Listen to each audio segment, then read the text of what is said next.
So you've done it. You've written your book, you've launched it, and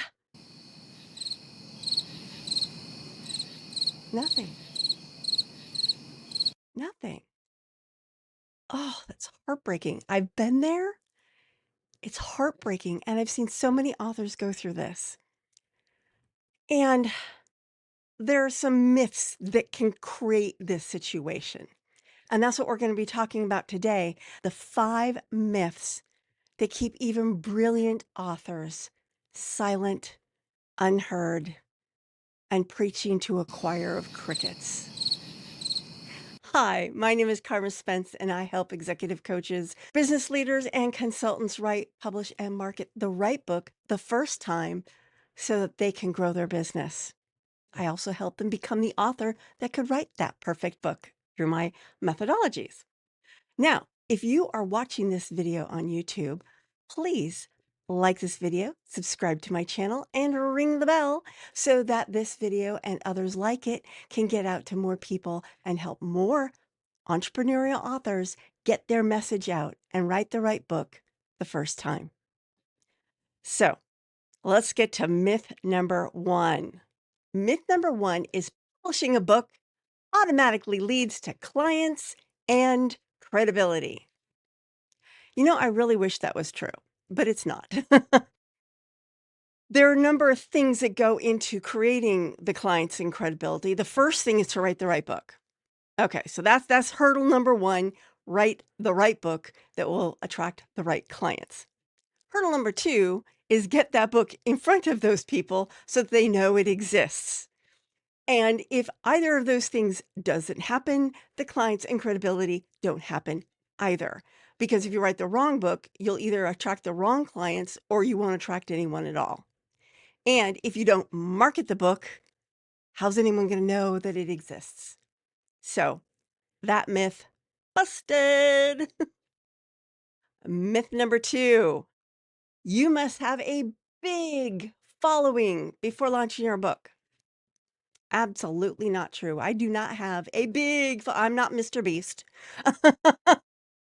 But when I launch a book, I have enough of a following who trust me to write good books that my books sell. That's what you need. You need an audience of the right people who want to read your book, which is why I recommend starting to talk about your book as you're writing it so that people start getting interested, and then grow your email list of people who might be interested in that book so that once you launch, you can send out an email and say, "It's finally here. Woo! Come celebrate with me and buy it for 99 cents on Amazon." That's how you do it. You don't need to have thousands of people. Honestly, you really don't. You just need to have enough of the right people that are chomping at the bit to read your book. Myth number 3, marketing only works if you're loud and salesy or fake. You know what? The opposite is true. When you're loud and salesy and fake, people smell it a mile away and they won't buy your book. Actually, the only time loud and salesy works, never fake, but loud and salesy work is if that's who you are. There used to be a commercial where the guy who does the announcement at the WWE is out to dinner and he's saying, "And next, we'll have a steak flambe." Well, that's who he is all the time, right? So then that's not fake. But most people are not loud and salesy when they're having dinner with their family or hanging out with their friends. You be you in your marketing because it's you that is attracting the ideal clients. And if you're not acting like you, how are you going to attract your ideal clients? So, yes, you do not need to be loud, salesy, or fake in order to sell your book. You just need to be genuine and real. And if you are a very, very quiet, laid back, mousy kind of person, there's nothing wrong with that. But you may need to push yourself to just be a little bit more outgoing in order to get the word out. That's like, but that's not necessarily fake. That's just sort of pushing yourself a little bit. It's kind of like, maybe you don't like hanging out at a party, but your friend just got married, so you're going to go and hang out at her party, right? So you push your boundaries a little bit for that special occasion. Well, your book is a special occasion. So get the word out. Now, if you're enjoying these tips and you would like more, as well as some behind the scenes information about how I do my business and launch my books and teach my clients and all these cool things, you should join the Backstage Blend, which you can get right here at buymeacoffee.com/Carma Spence. Inside the Backstage Blend, I put audio versions of these podcasts so that you can listen to them on the go. I occasionally drop in with some audio notes about thoughts that I'm having or insights that I have that are more raw and real before they actually make it into a blog post or a social media post. And I share some additional resources and some backstage information. And it's only $5 a month. So just go to buymeacoffee.com/Carma Spence.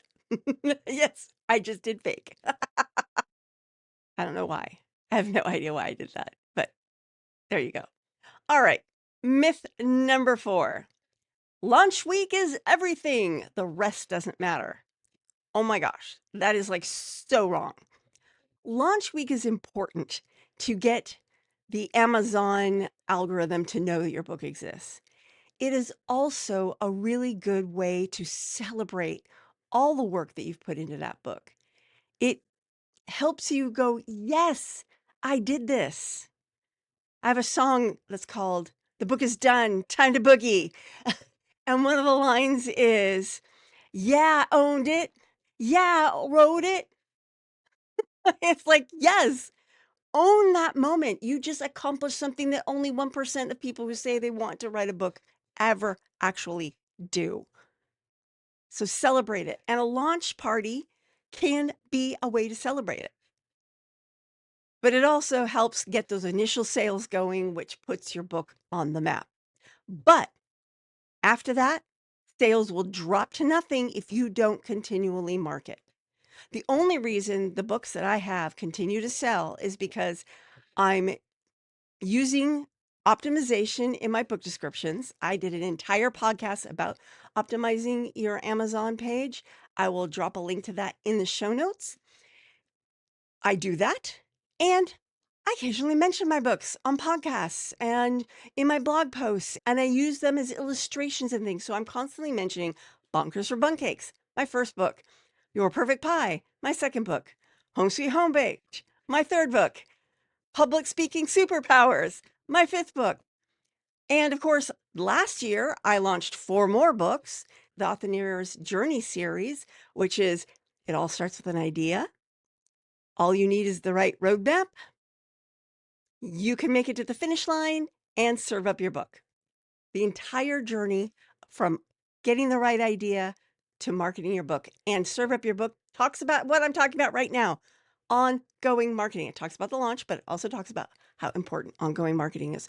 Without that ongoing marketing, your book's going to like disappear. And then you'll be singing to a chorus of crickets, and you don't want that. Crickets don't buy your stuff. They just make little chirping sounds outside. All right. Myth number 5. If your book doesn't sell right away, it's not worth it. I know a lot of people who it feels that way. You launch the book, you sell maybe 5 copies, maybe none, and you're like, did I do all this work for nothing? No, no, you didn't, because you can always relaunch. For example, with Public Speaking Superpowers, when I first launched it in 2018, I launched it the same week that a television personality launched her book about speaking. And on top of that, I had a nasty flu on launch day. And I was so sick.